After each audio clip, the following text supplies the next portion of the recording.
ইয়াতে অংশগ্ৰহণ কৰিছোঁ জুবিন দা নচৰ দেহৰ পিছে পিছে আৰু চাওক ইয়াত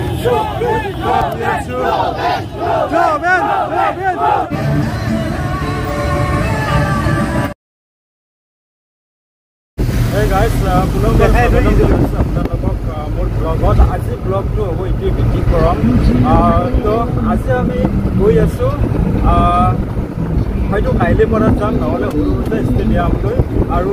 যি আমাৰ মৰমৰ সকলো ইয়াৰ আমতো জুবিন দাৰ নচৰতে ইতিমধ্যে আমাৰ অসমত আহি পাইছেহি তো গুৱাহাটী যি বিমান বন্দৰৰ পৰা চ' এতিয়া লাহে লাহে আহি আছে চ' অলপ আগতে নিউজ চালোঁ আৰু তেখেতৰ নচৰ দেহ আমি অংশগ্ৰহণ কৰি পিনি আৰু পদযাত্ৰা কৰিম আৰু সেই পদযাত্ৰাৰ যি আজি যি পৰিৱেশ বা আজিৰ যি পদযাত্ৰাৰ মানুহবিলাক পাৰ্টিচিপেট কৰিব এইবিলাক আপোনালোকক সম্পূৰ্ণভাৱে দেখুৱাম তো ব্লগটো চাই থাকিব কি ক'ম আৰু বহুত বেয়া লাগি আছে লগৰবিলাক আছে হৈ আছে চবেও মনত কিবা এটা গধুৰ অনুভৱ হৈছে চ' এতিয়া আৰু কি ক'ম আৰু লাষ্ট যিটো মুভমেণ্ট জুবিন দাৰ নচৰতে ওচৰত যাম আৰু তেখেতৰ যি আত্মাৰ সদ্গতি লাভৰ কাৰণে কামনা কৰিম এতিয়া আমি গৈ আছোঁ বুলি আমাৰ লগত আছে হীৰক দা কেনে লাগিছে যেনেকুৱা হীৰক ক'বলৈ একো ভাষাই নাই ক'বলগীয়া ভাষাই নাই যিটো আমাৰ সকলোৰ ইয়াৰ যি আমোদটো হয় যি মৰমৰ জুবিন দা আৰু ড্ৰাইভাৰ বাবু এইটো লগৰবিলাক আছে আমি গৈ আছোঁ তো ৰাজেন দা কিবা ক'ব নেকি যিহেতু ৰাজেন দা এজন ছিংগাৰ হয় আৰু যিহেতু আমাৰ সকলোৰ মৰমৰ যি জুবিন দা তো ইতিমধ্যে সকলোৱে গম পালেই আমাৰ মাজত নাই আৰু কি ক'বা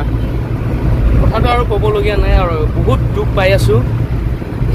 লাষ্ট মুমেণ্ট আৰু আজি জুবিনক চাবলৈ গৈ আছোঁ আৰু আমাৰ দাদা কি ক'ব মই মানে ক'বলৈ ভাষা নাই মানে ইমানেই বেয়া লাগিছে মানে আমাৰ মাজত আমাৰ গৰমৰ ইয়াৰ আমটো জুবিন দা তো আমি গৈ আছোঁ সকলোৱে আৰু সেই পৰিৱেশখিনি দেখুৱাম চ' আজি আমি এতিয়া প্ৰায় ঘণ্টামান বাজিলে আৰু এতিয়া আমি ৰাওনা কৰিছোঁ আৰু হয়তো জালুকবাৰীৰ পৰা আমি খোজকাঢ়ি যাব লাগিব চাগে তো কিমান দূৰলৈকে খোজকাঢ়ি যাব লাগিব সেইটো গম নাপাওঁ বাৰু চ' ভিডিঅ'ত আপোনালোকে চালে গম পাব আৰু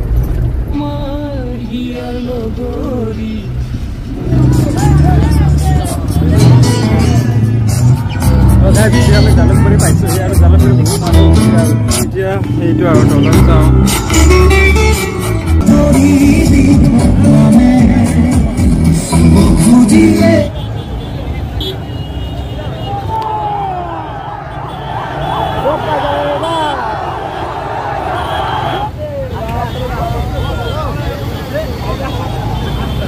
তো গাইজ এতিয়া আমি জালুকবাৰী ফ্লাইঅভাৰৰ ওপৰত আছোঁ আৰু ইয়াতে আহি পালেহি আমাৰ মৰমৰ জুবিন দাৰ নচৰ দেহ আৰু এতিয়া আমি তেখেতৰ ওচৰত গৈ আছোঁ তেখেতৰ নচৰ দেহৰ ওচৰত চাওক বহু মানুহ ভিৰ আৰু দৌৰা দৌৰি চাওক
ইয়াতে অংশগ্ৰহণ কৰিছোঁ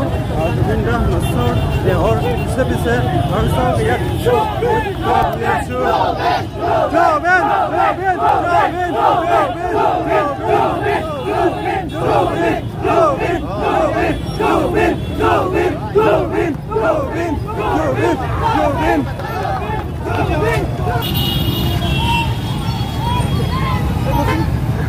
তো গাইজ এতিয়া মই পিকআপত উঠিলোঁ আৰু পিকআপত গান বাজি আছে মায়াবিনী ৰাতিৰ বুকুত। তো এতিয়া আমি গৈ আছোঁ সি সৰুসজাই ষ্টেডিয়ামলৈ। তো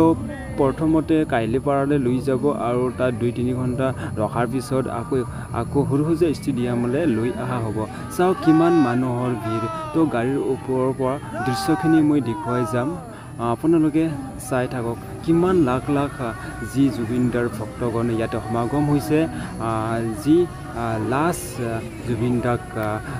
স্বচোখেৰে চাবলৈ সকলোৰে আগ্ৰহ হেঁপাহ। এইটো বহু দূৰ দূৰৰ পৰা আহিছে যি জুবিনদাৰ অনুৰাগী হ'ব।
তো গাইজ আমি আহি পালোহি সৰুসজাই ষ্টেডিয়ামলৈ। আৰু যি জুবিনদাৰ নশ্বৰ দেহ তো নিজৰ বাসগৃহ তো কাইলিপাৰালৈ লৈ গ'ল লাল গণেশ হৈ মেলি। আৰু আমি এতিয়া বাট চাই থাকিম আৰু ইয়াতে 1 ঘণ্টা 2 ঘণ্টা মূৰত আহিব বুলি ক'লে। ফাৰ্ষ্ট এপিছড ইয়াতে শেষ কৰিছোঁ আৰু এতিয়া ৱেইট কৰি আছোঁহি জুবিনদাৰ নশ্বৰ দেহ কেতিয়া আহিব। যেতিয়া আহে তেতিয়া আৰু নেক্সট ভিডিঅ' বনাম, তো আপোনালোকে ভিডিঅ'টো পাব।